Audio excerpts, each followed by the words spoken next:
What's up everyone, this is Minnesota Mike back with you for another video. This is another one in my vlog series that I do through the Memphis Songwriters Association in conjunction with the blog that I write for them, talking all about songwriting and what has worked for various artists over the course of a handful of years, whether those songs have been hits or not. So this latest kick that I'm on is called What's the Historia, Morning Gloria, and it's all about songs that use historical happenings as a backdrop for what they're writing about.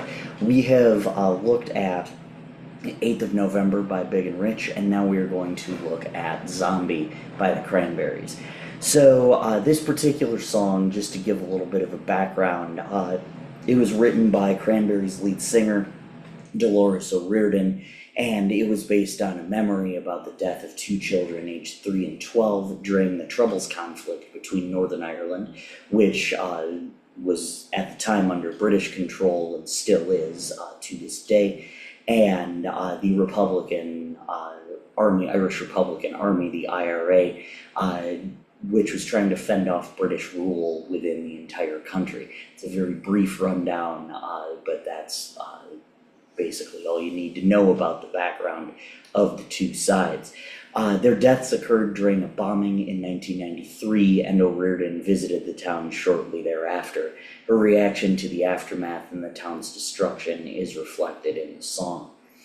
So the thing that's strikingly powerful about this tune to me is the line at the end of the verse that says, "But you see, it's not me, it's not my family," because there was a sense of horror even though it was not people she was related to getting killed.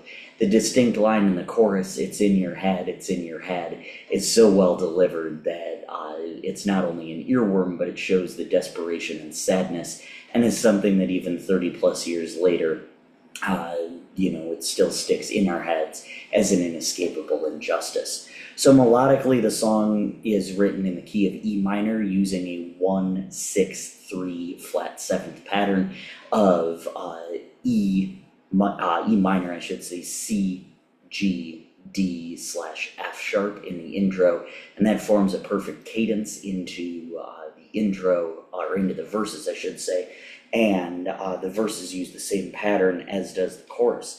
The solo plays the same pattern twice, followed by E minor C, and that gets played twice before going back to the main riff, played 3 times. The ending of E minor C, E minor C, E minor C, E minor obviously ends the song, and the intro has a heavily distorted guitar, which disappears in the verses but returns in the chorus. The verses are distinguished by the bass line that accompanies the vocals, and drums can also be heard all throughout.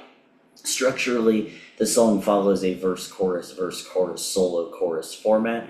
Though this song was inspired by a singular bombing, it actually takes the form of an example song, as the war had already been going on for 30 plus years at the time of writing.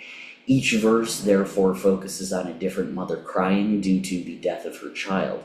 By changing up the part right before the chorus, which I still consider a verse as the verses are very short, it gives us a glimpse of some new information while still giving us the powerful realization that it's the same old tragedy. Just as a closing note, in one of my first blogs and vlog kicks, I talked about how Every Rose Has Its Thorn was initially rejected by the record label, but how Bret Michaels insisted that it go on. Dolores O'Riordan did the same thing with this particular song, and she was right. It went to number 3 in their home country and number 1 on the Billboard Alternative Airplay chart in the US. So just a little lesson, write what you need to write and people will listen.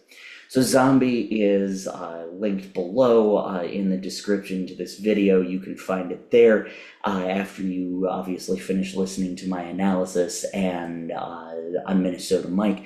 Make sure that you check out all my videos, all my vlogs especially, and all my blogs for the Memphis Songwriters Association. Thank you so much, and that blog, by the way, can be found on the Memphis Songwriters Association website. Once again, thank you. I am Minnesota Mike. Make sure you tune in next time.